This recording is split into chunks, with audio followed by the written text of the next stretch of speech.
Hey, what's up everybody? Welcome back to the channel. Today we're going to be dropping an overview on Spawn Origins Book 4. It collects volume 7 and 8 of the trade paperbacks. Here is the front and back cover. We obviously get introduced to Cy-gor, Cyber Gorilla. And as usual, the volume number here and the color you get here will be the inner cover. Let's flip through the book real quick. Again, like we said, the purple inner covers. And here, collecting issues 38 through 50. Here we get the binding. Now this one does have sewn binding, but these also have glued binding. This does leave the spine of the book, and that's what you want. You want that hole there so that the book can lay flat. When it lays flat, the less space you get here, the better. That means the less gutter you're getting. So the more this bends, the better off you are. This one's not too bad. Some of the volumes are like glued straight back to the spine, and you do get more gutter loss with those. We always get a panel blown up real big so we can kind of get an idea how it looks. The people that worked on making the book and writing the story and stuff, but also the physical build of the book and design. Here we get a little quote from Todd Mcfarlane as usual. And it starts off on issue 38, December of 1995. Here it is, an awesome cover. It has the gorilla right here. And it almost reminiscent of Todd McFarlane's cover on a Hulk back in like the 80s. So here's the mad scientist that built them. And here we get the story started. Now at this point, Spawn, he's running really low on his superpowers. And he doesn't want to waste them because he doesn't want to go back to hell, right? So he's using all these big, huge guns. Very 90s style. In the 90s, everybody drew these like sci-fi laser style type of guns or like plasma guns. They didn't draw a lot of guns that look like real guns because in the 90s that was a thing, not just in comics, just in taboo back then. So here we see him with his new costume, these big gauntlets. I don't mind the gauntlets as much as I wish the sides of the costume here were still red instead of all solid black. Here we're introduced to this doctor. And that's his hot wife that eventually got sick, passed away. So it's a Frankenstein type of story where he's trying to bring her back to life somehow. Since he's a doctor, through his research and all that, he's trying to recreate her. But first he has to experiment on someone else. So he experiments on a gorilla. Because the gorilla's physically strong enough to deal with all the surgeries and stuff like that. He added cybernetic parts to him. And the gorilla is just a primal animal. So he's not like good or bad. He just reacts on instinct. If anything, the real villain is the doctor. But the doctor isn't that villainous either. Obviously, some time has passed and here's his wife. It's just a corpse already. But, he's still in love with her. And he still thinks he's going to find a way to bring her back to life.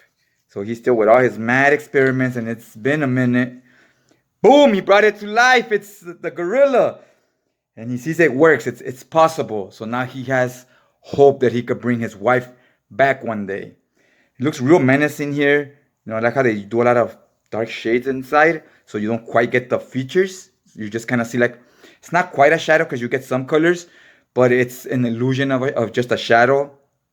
And he's obviously really big. It's a gorilla. So it's the new character we're introducing in this arc. Then we get into issue 39, December of 95. At this point, we now have Tony S. Daniels on art. And him and Capullo, I felt like they did a really good job mimicking Mcfarlane's art style. They drew very similar where it's almost not even noticeable. I could tell here with Tony S. Daniels because the panels. It's a lot of square panels like this. And Mcfarlane doesn't do that a lot. He doesn't do square panels. He does a lot of weird panels, right? Weird shapes and like blood-soaked corners and stuff like that. So that's how I knew it wasn't Capullo anymore as well, because Capullo was trying to mimic that part of Mcfarlane's game as well. Now here we have these hunters. They're looking for the gorilla. So it's, like I said, it's a take on the Frankenstein story. He's defending himself. He's not really evil. He's just primal. And the art here looks really good. Look, it's just going over this little road bump. But he's flying so high and it makes it look so dynamic, right? Like he's in a big hurry, this truck right here. So I really enjoy the way they do all that. At this point, this guy, the Curse, he's back and he got the upper hand on Spawn. So he's a big believer in Christ and hell and the devil and all that. So he believes in Spawn and that he's coming from hell. He knows a lot more about the situation than even Spawn does, right? Because Spawn's always like kind of lost. So this really reminded me of like these little creatures and stuff. It reminded me of Sam Keith's art with the is on the Max. It was kind of out there and it really had that feel where it was just a weird out there story, just like the Max is. And the Max does this too with these capes and stuff, much like Mcfarlane does. So yeah, again, another take on the Frankenstein thing where they're chopping Spawn up into pieces and trying to study him because the curse wants to be ready for this war against hell. And he's one of God's Christians, right? That he's there to fight for him and so forth.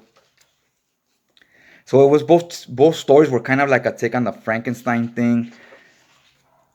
Here Spawn meets this kid and he's not scared by Spawn. He's like, hey, you're a superhero. And he's showing him his comic book collection.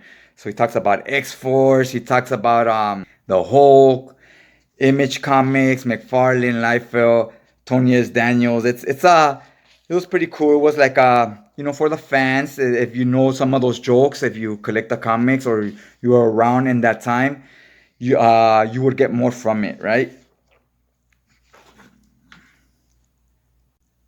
Now, I did read volume 3 of the hardcover digitally, but I do not own the hardcover, so I skipped on making a video on that one. If you guys want me to do a video just scrolling through the panels and talking about the story a little bit, let me know about that one, but there definitely won't be the hardcovers. You've seen one hardcover, you've seen them all as far as the physical build.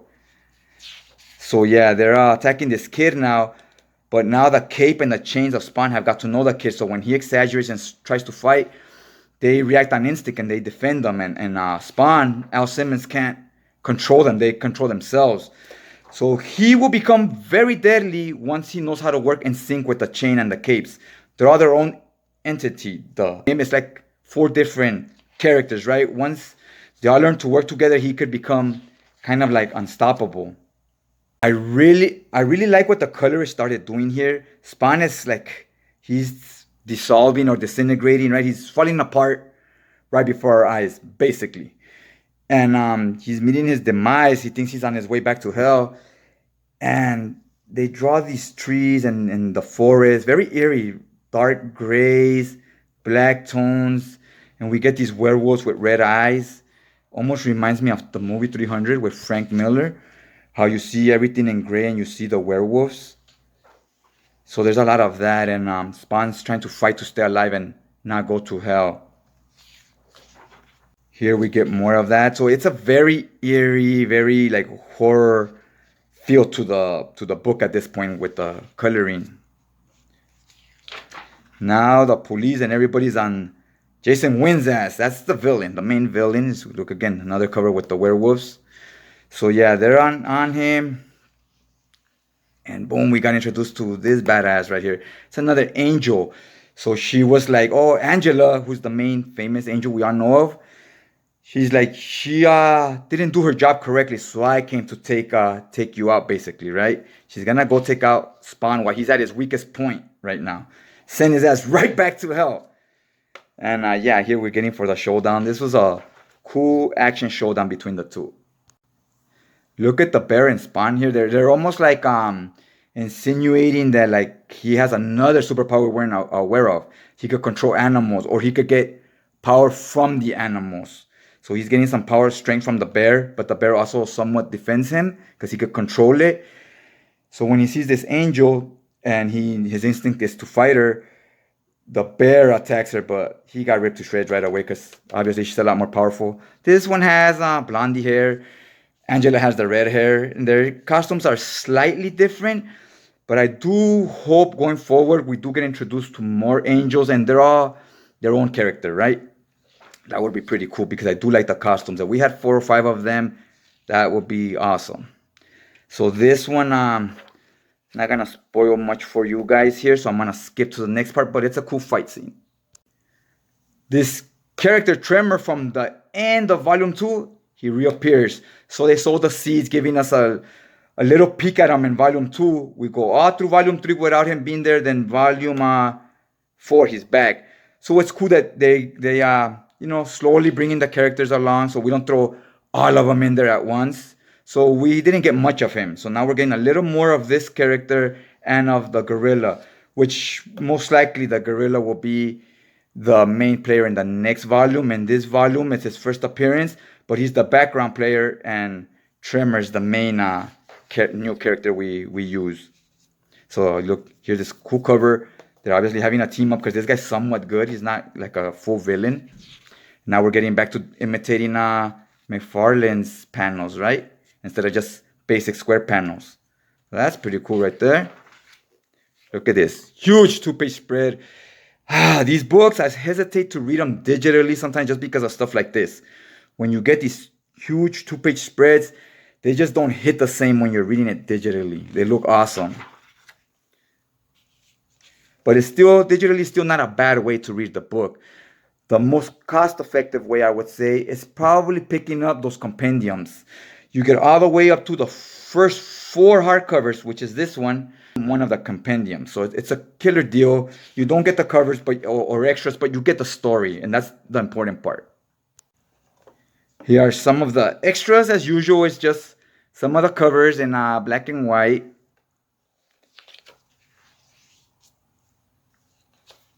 Pretty cool. Again, covers in black and white. They don't look bad. I definitely like them more in color. Here you get some of the quotes from Mcfarlane again. This was at the end of issue 50. He's letting us know there was 2 issue 50s, 50 and 50.1. So yeah, you get little comments right there. Then we get the art gallery. These are actually not covers. This is actual panels in black and white. Some of these look real cool. Some of them look just much better in color, right? Like this one, it looks good in black and white. You get a lot of shades, a lot of dark inking, so you could tell where the bears are. You could tell where Spawn's at. They stand out. But a lot of these other pages, you don't get a lot of those dark inks, so everything gets muddled. Like right here, you don't get a lot of that darkness. Can you even tell what's going on here? You gotta like really pay attention. It's the angel right here, right? And here's Spawn's head. So yeah, it gets crazy. One thing I can say is they leave a lot of meat on the bone when it comes to the stories here. For example, there's one where the demons are complaining about the demons are born in hell, right? So they're born in hell and they should be the devil's right-hand man because they're born there and raised there their whole life. And they're talking about why would man, every time someone new dies from earth, they bring them to hell and he molds them, right? And they go, why does he give them the preference? Why not us instead of some foreigners that come from another realm, right? They come from earth. Why not just the people born here? They're taking our jobs, our positions. So I thought that in itself could have been like a 2-issue story arc or something. It had a lot to say there, and they just kind of covered it in 1 page. So those are the type of things where there's a lot of cool ideas or cool quotes, they say, where you're like, wow, that could have been a whole issue or 2 or 3 issues, right? Where they could get like really into depth with some of those stories instead of just pretty straightforward action and stuff like that. Alright guys, hopefully you enjoyed the video. If you did, go ahead and hit that like button. It really helps out the channel. Let's help these videos circulate a little bit so we can see what people have to say about these stories if they've read them, right? Love reading the comment section, so I like to see other people's opinions on the same stories, right? Because we all have different opinions and I love all of them to kind of see different takes. Alright guys, other than that, I'll just check you guys out next time.